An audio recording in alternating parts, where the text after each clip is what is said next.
Corte Internacional de Justiça. A Corte Internacional de Justiça é o principal órgão judiciário da Organização das Nações Unidas.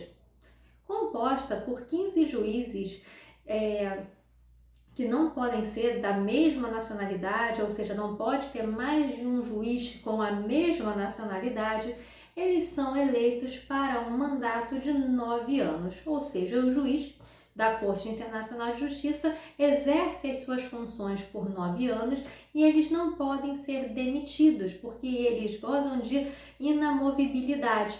Eles são eleitos pela Assembleia Geral das Nações Unidas e pelo Conselho de Segurança. Diante de um caso concreto, um determinado Estado que pleiteia de outro determinada questão ligada ao direito internacional, pode ser que tenha um juiz nacional daquele Estado que está pleiteando. E aí o que vai acontecer?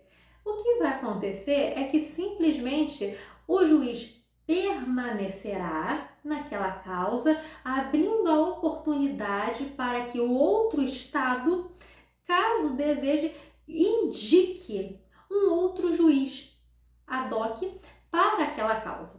Ou seja, ele pode escolher, então ele pode escolher um juiz que seja da nacionalidade daquele estado ou então até de outra nacionalidade. Diga-se de passagem, isso é considerado um tanto problemático para a doutrina. Eles mencionam o seguinte, eles têm, por exemplo, Valério Mazzuoli, é um autor que menciona que quando um Estado convida um determinado juiz para estar presente no julgamento perante a Corte Internacional de Justiça, esse juiz ad hoc acaba endossando muito mais a causa do Estado que convidou do que o juiz da mesma nacionalidade do Estado que está litigando. E isso acontece por quê? Porque os juízes, eles não estão ali representando o Estado, eles estão atuando como juízes independentes do seu Estado perante a Corte Internacional de Justiça. Então, ele não tem ligação, naquele momento, com o Estado do qual ele é nacional. A Corte Internacional de Justiça, ela possui competência tanto contenciosa quanto competência consultiva. Então, no âmbito da competência contenciosa, a Corte Internacional de Justiça ela vai proferir decisões que são obrigatórias. Pode, inclusive, determinar que sejam adotadas medidas cautelares para o caso de uma urgência ou algum perigo da demora que venha colocar em risco a efetividade daquele processo. Então, há possibilidade sim de medidas cautelares no âmbito da Corte Internacional de Justiça, entretanto, as medidas cautelares geralmente elas não são cumpridas. Isso não quer dizer que isso não acarrete nenhuma sanção, porque a Corte pode declarar responsabilidade do Estado pelo descumprimento da medida cautelar. Entretanto, na prática, há uma certa resistência do Estado em cumprir com a medida cautelar, o que não acontece, felizmente, com as sentenças. As sentenças, elas têm um caráter obrigatório, elas são inapeláveis, elas fazem coisa julgada e o Estado ele não deve criar embaraço para o cumprimento daquela sentença.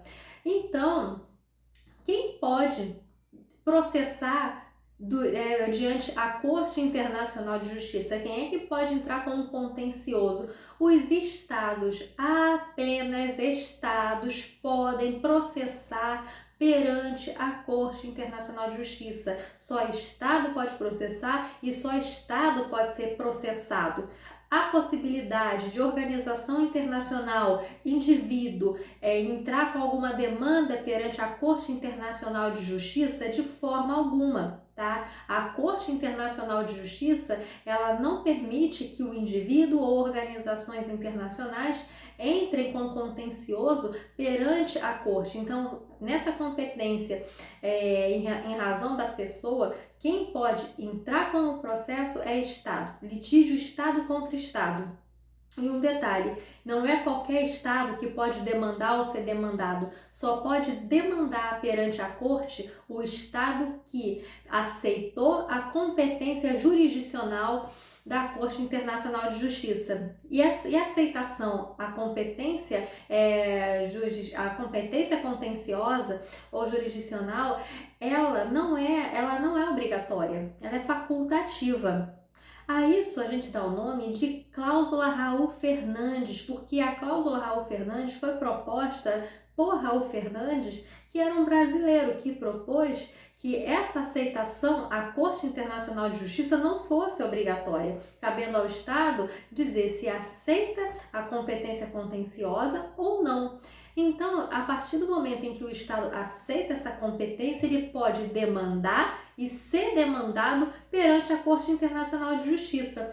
Vale destacar que, por exemplo, imagine esse caso em que um determinado Estado ele ingressa com um processo perante a Corte contra um Estado que não é membro nem das Nações Unidas ou que não é membro no âmbito não é membro do Estatuto da Corte Internacional de Justiça, ou seja, que obviamente não tenha aceito a competência contenciosa. O que acontece?